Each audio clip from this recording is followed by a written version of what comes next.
Friends welcome to the channel. Simply money आपको पता है कि रिसेंटली बहुत सारे आईपीओज आए थे, काफ़ी सारे इन्वेस्टर्स ने इन्वेस्ट किया था मतलब, और उन्होंने काफ़ी बढ़िया लिस्टिंग गेन्स भी लिए हैं। उसी हम देखेंगे बुल रन के अंदर आपको पता है काफ़ी सारे आईपीओज आते हैं। सिमिलरली डॉम्स डॉम्स आपको पता है उसका आईपीओ कल से रिलीज हो जाएगा, यानी आप इसके अंदर अप्लाई कर सकते हैं 13, 14, 15 यानी कि 3 दिन है जिसके अंदर अप्लाई कर सकते हैं। एक शेयर का वैल्यू ऑलमोस्ट 790 रुपीज़ है, जिसके अंदर आपको 18 शेयर का एक लॉट होगा जिसके अंदर आप अप्लाई कर सकते हैं। ऑलमोस्ट 14,200 रुपीज़ का एक लॉट आपका बनता है। इस शेयर की एक्सपेक्टेड है लिस्टिंग ऑलमोस्ट 20 दिसंबर। अभी के टाइम पे हम इसके बारे में इसलिए डिस्कस कर रहे हैं क्योंकि इसका ग्रे मार्केट प्रीमियम यानी कि मार्केट के अंदर कितना एक्सपेक्टेड है। वैसे तो कोई श्योर शॉट देख के मार्केट में नहीं बोल सकते क्योंकि बहुत सारे फैक्टर पे डिपेंडेंट होते हैं। लेकिन जो जीएमपी होता है, जिसके अंदर कहीं न कहीं एक एक्सपेक्टेशन लगाई जाती है कि कौन से शेयर कितने दाम पे आएगा। इसमें अभी के टाइम पे मॉर्निंग का जब मैंने देखा था जीएमपी वाज़ ऑलमोस्ट 56 टू 60% यानी कि काफ़ी सब्सटैंशियल रिटर्न सिर्फ इसके अंदर अगर किसी को मिल जाता है तो लिस्टिंग डे पे ही इसको इतने सॉलिड रिटर्न्स मिल सकते हैं। बाकी इसके अंदर देखिए कोई कुछ नहीं कह सकता, इसलिए this video is only for the education purpose, कोई रिकमेंडेशन नहीं है। अगर हम देखते हैं कि सबसे पहले कंपनी देखिए जानना मुश्किल नहीं है कि क्या करती है। आप आई एम श्योर घर में भी आप इसके प्रोडक्ट्स यूज़ करते हैं। दिस इज़ द कंपनी जो सेकंड लार्जेस्ट आपकी ब्रांडेड स्टेशनरी कंपनी है। पेंसिल बनाती है, पेंसिल बॉक्स बनाती है। आप किसी भी बच्चे से पूछ लीजिए, स्टूडेंट वगैरह एवरीवन यूजेस जो डॉम्स यूज़ करते हैं। पहले नटराज चलता था, अभी भी चलता है, लेकिन डॉम्स अब बहुत ज़्यादा पॉपुलर हो गया है। ये एक गुजरात बेस्ड कंपनी है। काफ़ी सारे मैन्युफैक्चरिंग प्लांट्स अगर आप देखते हैं तो इनके गुजरात में ऑलमोस्ट सारे के सारे मैन्युफैक्चरिंग प्लांट्स इनके गुजरात एरिया में है।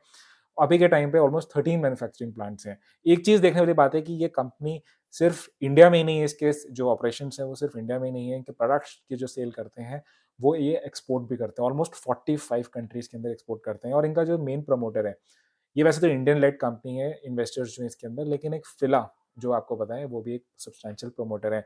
तो ये जो कम्प अगर हम इसका यूज़ देखें, अगर हम कंपनी देखते हैं कि येस अच्छी बात है कि ये एक्सपोर्ट डेरिवेशन में भी है, तो कंपनी ऑलमोस्ट 1200 करोड़ रुपीस इस पर्टिकुलर एम है इसका, इस पर्टिकुलर आईपीओ के थ्रू कि कंपनी 1200 रुपीस करोड़ रुपीस जो है वो बनाएगी। उसमें से ऑलमोस्ट 850 करोड़ वो ऑफर फॉर सेल है। ऑफर फॉर सेल मतलब आपको पता है कि जो एग्जिस्टिंग प्रमोटर होता है, जिसकी कंपनी होती है, वो ही अपने शेयर को सेल करता है, यानी कि उसको प्रॉफिट बनाना होता है। और बाकी के 350 करोड़ वो फ्रेश इशू है, यानी कि कंपनी यूज करेगी उस पैसे को for manufacturing plant, for setting up more manufacturing plants. Expected है कि वो अपने सप्लायर्स एंड ऑल उस सबको भी बढ़ाएगी ऐसा करने के लिए। तो ये बेसिक पर्पस है इस पर्टिकुलर कंपनी को लिस्ट करने के लिए। नाउ अगर हम देखते हैं इसके अंदर हमने बेसिकली जो फोकस किया है, हम बाद में बताएंगे आपको कि क्या अदर रिसर्चर्स बता रहे हैं कि क्या करना चाहिए। सबसे पहले हम बेसिक फाइनेंशियल्स देखते हैं, क्योंकि अल्टीमेटली आपको देखना पड़ेगा कि कंपनी प्रॉफिटेबल है या नहीं है। तो जब हमने फाइनेंशियल ईयर 24 अभी के टाइम पे 6 मंथ्स का डेटा देखा, और हमने लास्ट ईयर FY23 का डेटा देखा, तो कंपनी इज प्रॉफिटेबल, काफी बढ़िया रिटर्न्स, मतलब एटलीस्ट प्रॉफिट्स, रेवेन्यूज दोनों ही कंपनीज जो है ईयर ऑन ईयर इंक्रीज कर रही है। तो अगर हम देखते हैं यहाँ पे, अगर हम देखिए लास्ट फाइनेंशियल ईयर, हम फाइनेंशियल ईयर 24 का डिस्कस करते हैं, तो it is recorded a profit of almost 70 crore, और वहीं पे रेवेन्यू है ऑलमोस्ट 760 करोड़ रुपीस का। और फाइनेंशियल ईयर 23 के अंदर भी इसका जो है प्रॉफिट इंक्रीज किया है, यानी कि फाइनेंशियल वाइज कोई प्रॉब्लम नहीं है कंपनी के अंदर, बहुत ही बढ़िया है। अब हम डिस्कस करते हैं रिस्क कि कौन कौन से रिस्क अवेलेबल हैं जिसके अंदर इस कंपनी फेस कर सकती है। देखिए, सबसे बेनिफिट मुझे जो लगता है, पॉजिटिव थिंग इज कि ऐसे सेक्टर के अंदर है जो कभी डाउन नहीं होगा। एजुकेशन है, बच्चे पढ़ रहे हैं, rural area, urban area, with in India, outside India, ये कभी ऐसा चीज नहीं है कि कोई एक रीजन की वजह से, चाहे कोविड आए चाहे ना आए, जिसकी वजह से सेक्टर के अंदर डाउन ट्रेंड आ सकता है या सेक्टर साइक्लिकल हो, ऐसा नहीं है। जितने बच्चे बढ़ेंगे, पॉपुलेशन बढ़ेगी, उतना ही डिमांड बढ़ेगी और इस कंपनी के प्रोडक्ट्स यूज होंगे। एक जो नेगेटिव मुझे लगता है रिस्क पैरामीटर सबसे बड़ा, कि इसमें आप देखेंगे कोई जो एंट्री बैरियर है वो इतना वो नहीं है, मतलब this anybody can let's suppose come up tomorrow, setup कर सकते हैं अपनी मैन्युफैक्चरिंग प्लांट्स और इसका जो है प्रोडक्शन स्टार्ट कर सकते हैं। तो इसलिए एंट्री बैरियर नहीं है। इट्स नॉट लाइक ए जियो या फिर लेट्स से एयरटेल, जिसके अंदर आपके एंट्री बैरियर्स, टेलीकॉम या पावर, जिसके अंदर आपके एंट्री बैरियर्स ज्यादा होते हैं, रेगुलेटेड बहुत ज्यादा होते हैं। तो पॉजिटिव इसका ये भी देख सकते हैं कि रेगुलेटेड नहीं है, तो कंपनी एक्सपैंड कर सकती है जैसा वो करना चाहे। नाउ सो सबसे बड़ा मुझे जो रिस्क पैरामीटर लगता है कि इस कंपनी का जो ऑलमोस्ट 30% रेवेन्यू आता है वो पेंसिल से आता है, specially wooden pencil. Now wooden pencil can be let's suppose problem हो सकता है, मतलब this is can be far away. अगर हम सोचें तो कि पहला थोड़ा क्लाइमेट का अगर ऐसा कोई इशू लास्ट बाद में आता है कि वुडन पेंसिल बैन हो जाती है, लिमिटेशंस हो जाती हैं, तो वो एक फैक्टर बन सकता है। बाकी मुझे और कोई डिफरेंट नहीं लग रहा है। जो एक रिस्क पैरामीटर है कि इस पर्टिकुलर कंपनी के अभी सप्लायर बहुत लिमिटेड है, तो ये इसकी डिपेंडेंसी इंक्रीज़ हो गई उन्हीं सप्लायर्स के ऊपर। तो आई एम श्योर जब कंपनी के पास थोड़ा और पैसा आ जाएगा तो वो सप्लायर्स भी इंक्रीज़ कर लेगी ताकि उसकी डिपेंडेंसी कम हो।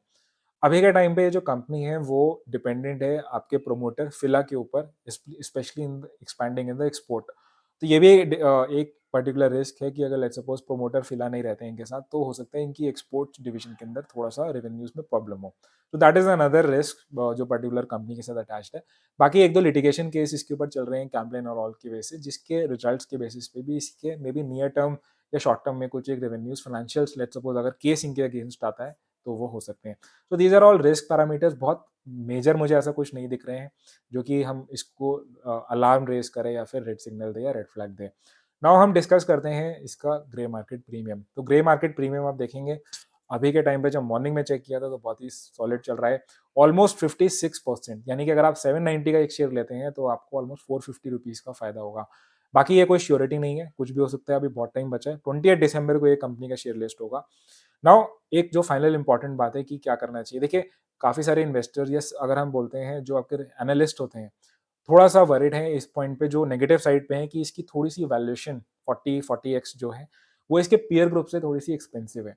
लेकिन कुछ एक जो आपके एनालिस्ट हैं जो सब्सक्राइब रेटिंग दे रहे हैं वो ये कह रहे हैं कि इसकी वैल्यूएशन अगर थोड़ी एक्सपेंसिव है लेकिन वो वैलिड है, यानी कि जस्टिफाई करता है। क्यों? क्योंकि ये मार्केट का लीडर है और ऐसे सेक्टर के अंदर है जहाँ इतनी प्रॉब्लम नहीं होगी और मैन्युफैक्चरिंग कर अगर ये एक्सपैंड करता है तो ये जस्टिफाई होगा क्योंकि इसके रेवेन्यूज प्रॉफिट्स बढ़ सकते हैं।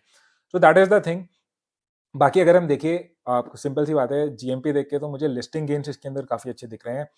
तो मैं अगर अपनी बात करूँ तो मैं अप्लाई डेफिनिटली करने वाला हूँ, just because for the listing gain. Even though मैं बहुत ज़्यादा आईपीओज़ में नहीं अप्लाई करता और उसी में करता हूँ जहाँ पे लॉन्ग टर्म मुझे इन्वेस्ट करना होता है। But I am being bullish because अभी मार्केट भी बहुत सॉलिड चल रहा है, अच्छी रन अप दे रहा है। तो आई एक्सपेक्ट कि शायद इसकी लिस्टिंग अच्छी हो जाए, इसलिए मैं अप्लाई करने वाला हूँ। आपको देखिए अपने हिसाब से चॉइस करनी है अपने फंड्स को देख के, अपने फंड मैनेजर की फाइनल एडवाइस के ऊपर ही देख के। तो I hope you got some idea. कुछ में आपको चैनल पे फर्स्ट टाइम है तो सब्सक्राइब करिए, वीडियो अच्छी लगी तो लाइक करिएगा। मिलेंगे किसी और सब्जेक्ट के साथ नेक्स्ट वीडियो में। Until then thank you so much.